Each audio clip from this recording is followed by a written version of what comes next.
Makeup की दुकान साज। निर्मला को मेकअप का बहुत शौक है।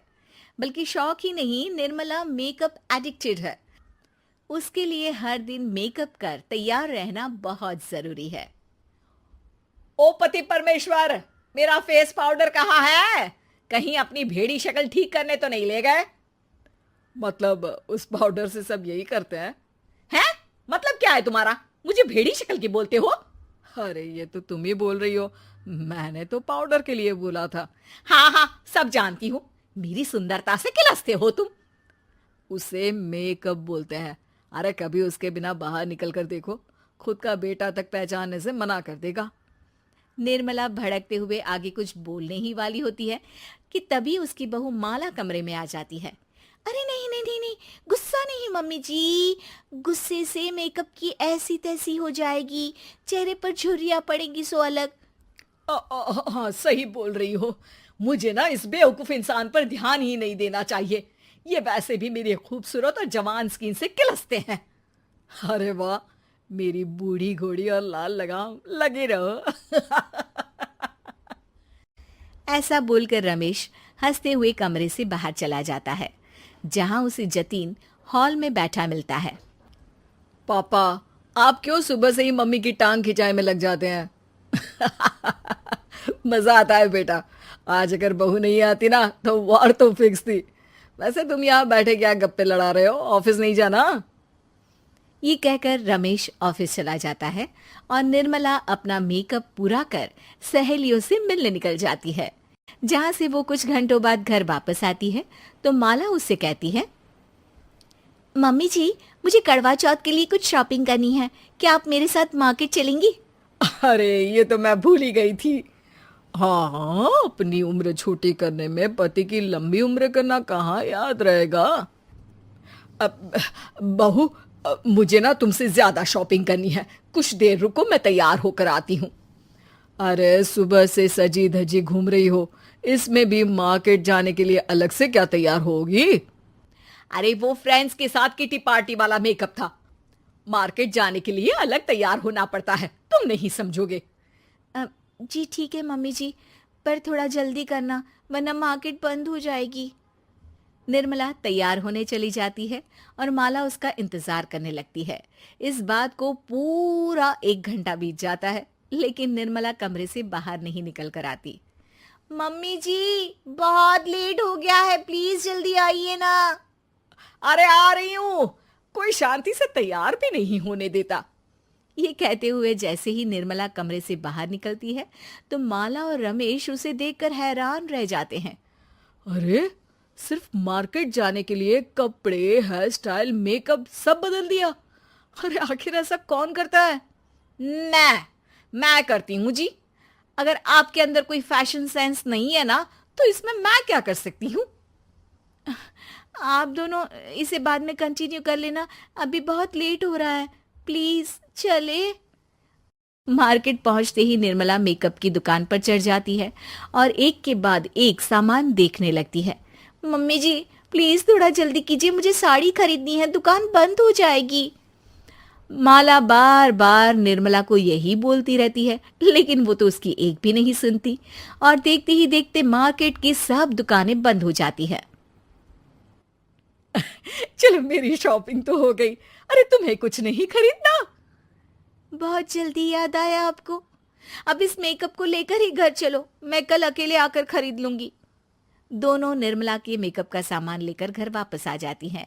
उन्हीं के साथ साथ जतिन भी घर पहुंच जाता है।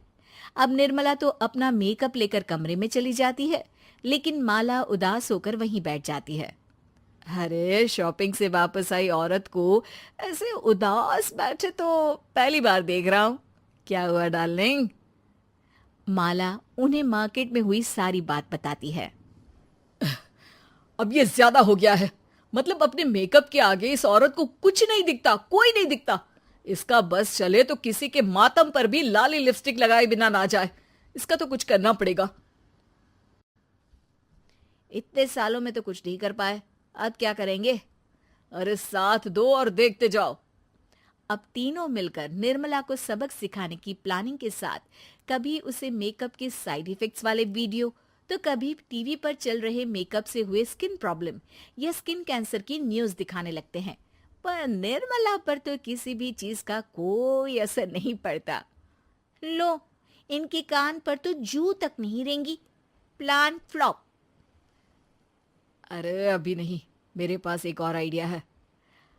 अपने पहले वाले प्लान को आगे बढ़ाते हुए वो सब निर्मला के मेकअप में कभी नमक, कभी मिर्च तो कभी मिट्टी मिलाने लगते हैं, जिससे उसे ये भरोसा हो जाए कि उसकी स्किन पर भी मेकअप के साइड इफेक्ट होने लगे हैं।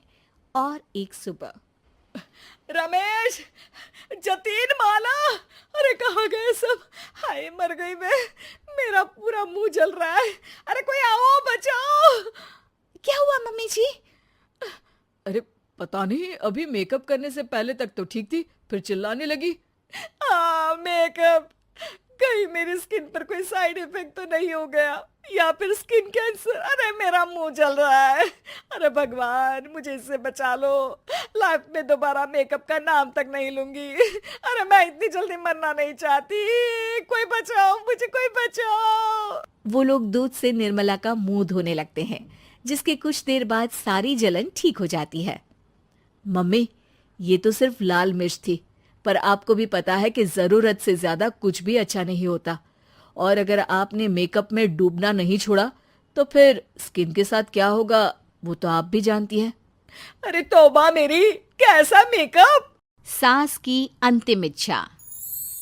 देखिए माँ जी, वो पड़ोस की लूटन मौसी है ना, उनकी बेटा बहू उन्हें गोवा ले जा रहे हैं। अरे क्या बात कर रही है बहू? उसके तो ना मुंह में दांत है ना सर पर बाल। क्या करेगी गोवा जाकर? अपनी अपनी किस्मत है माँ जी। लूटन मौसी मरने जो वाली है। हैं? अरे बहू, ये कैसा मरना हुआ जो पहले से ही पता है और ऊपर से गोवा भी घूमने जा रही है? बोला ना माँ जी, ये अपनी अपनी किस्मत है। बात हुई थी मेरी लूटन मौसी की बहू से, बोल रही थी कि चलो दवाई में जो पैसा लगेगा वो गोवा में लगा देते हैं। सास को बहू की बात से पता नहीं क्यों नफरत की बदबू आ रही थी, लेकिन वो कुछ नहीं कहती और कमरे में जाकर लेट जाती है। क्या बात है, लूटन के तो मजे ही मजे है। वैसे आइडिया बुरा नहीं है, थोड़े से पैसे लगाओ और सीधा गोवा की सैर। मैं भी चलती हूँ गोवा। अगले रोज सास तय वक्त पर उठती नहीं। अरे देखो जी, माँ जी अब तक उठी नहीं। आज दूध वाले से दूध और काम वाले के लिए दरवाजा मैंने ही खोला है। अब कम से कम माँ जी का ये तो सुख है कि सुबह जल्दी उठना नहीं पड़ता। अरे बड़ी अजीब हो तुम। मेरी माँ सुबह से उठी नहीं है और तुम्हें चिंता दूध और काम वाली की है। अरे तुम्हें चिंता है ना, तो जाओ जाकर देखो क्या हो गया। वैसे मेरी किस्मत कहाँ लूटन मौसी की बहू जैसी। बेटी को माँ की चिंता होती है। वो सोचता है कि कहीं माँ की सांसें तो नहीं रुक गई और हमें पता ही नहीं चला। बेटा माँ के कमरे में जाता है और वहां जाकर, माँ क्या हो गया है तुम्हें? बेटा, लग नहीं रहा कि अब मैं बचूंगी। लल्लन डॉक्टर के पास ले चले। अरे कैसी बात कर रही है माँ? तेरी तबीयत सीरियस है और मैं तुझे लल्लन झोला छाप डॉक्टर के पास ले जाऊं? ना ना ना। अरे तो कहाँ ले जाएगा बता दे। वहाँ एडवांस दे दिया है मैंने, वो क्या कहते हैं, गूगल पे से। हैं? तूने क्यों पैसे दिए माँ? तुझे पता था क्या कि तू बीमार होने वाली है? सास को लगता है कि कहीं चोरी पकड़ी तो नहीं गई। वो हड़बड़ा जाती है और उसे पसीने निकलने लगते हैं। अरे माँ क्या हो गया? सर्दी में भी पसीने? लगता है तेरी तबीयत ज्यादा ही खराब है। और लल्लन डॉक्टर पास ही में है, चल उसी को दिखा देता हूँ। माँ को लेकर बेटा डॉक्टर के पास जाता है, जहाँ माँ ने पहले ही पैसे देकर सेटिंग कर रखी थी। डॉक्टर के क्लिनिक में जाते ही डॉक्टर की ओवर एक्टिंग की दुकान खुल जाती है। हाय राम माँ जी, हे भगवान, अब तो कुछ नहीं हो सकता। ये तो मरने वाली है बेटा। हैं?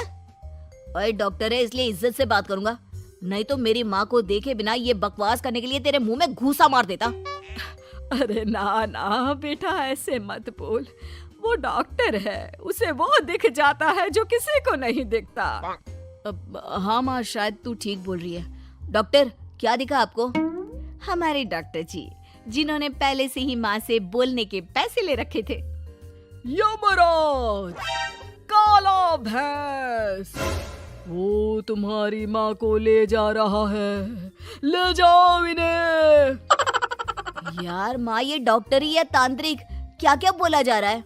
अरे बेटा, वो डॉक्टर है, उसे वो दिखता है जो किसी को नहीं दिखता। इनकी हर इच्छा पूरी करो, क्योंकि यम नहीं चाहते कि इनकी कोई भी इच्छा को अधूरी रखा जाए। निराश मन से बेटा माँ को लेकर घर आता है। माँ, आज से मैं ऑफिस नहीं जाऊंगा। चल तुझे वो झूले वाले पार्क में ले चलता हूँ, जहाँ तू पिताजी के साथ जाया करती थी। ठीक है बेटा, चल, लेकिन साथ में वो बीड़ी का बंडल रख लेना। तेरे पिताजी वहीं झाड़ी में पिलाते थे मुझे। हैं? माँ कैसी बात कर रही हो? वैसे भी जीवन के 4 दिन बचे हैं और तुम। अरे देख बेटा, ना पिलानी तो ना पिला, लेकिन सुना ना तूने डॉक्टर ने क्या कहा कि मेरी कोई इच्छा खाली नहीं रहनी चाहिए। अरे वैसे बेटा, 4 दिन की जिंदगी है, न जाने कब मौत आ जाए। माँ के मुंह से मौत का नाम सुनकर बेटा गंभीर हो जाता है। उसकी आंखें लाल हो जाती है। वो माँ का हाथ पकड़ लेता है। माँ को भी लगता है कि उसकी मौज मस्ती कहीं बेटे को डिप्रेशन में ना डाल दे। देख, लल्लन का फोन आया था, बोल रहा था कि हो सकता है मौत ना भी आए, पर इच्छा पूरी करके रख दे। जब जाऊंगी तब तृप्त होकर जाऊंगी, क्यों? तभी बहू की आवाज आती है। माँ जी, आपकी फेवरेट गट्टे की सब्जी बनाई है। सास खाने के टेबल पर जैसे ही बैठने वाली होती है, बहू उनकी चेयर पीछे करती है और प्यार से बिठाती है।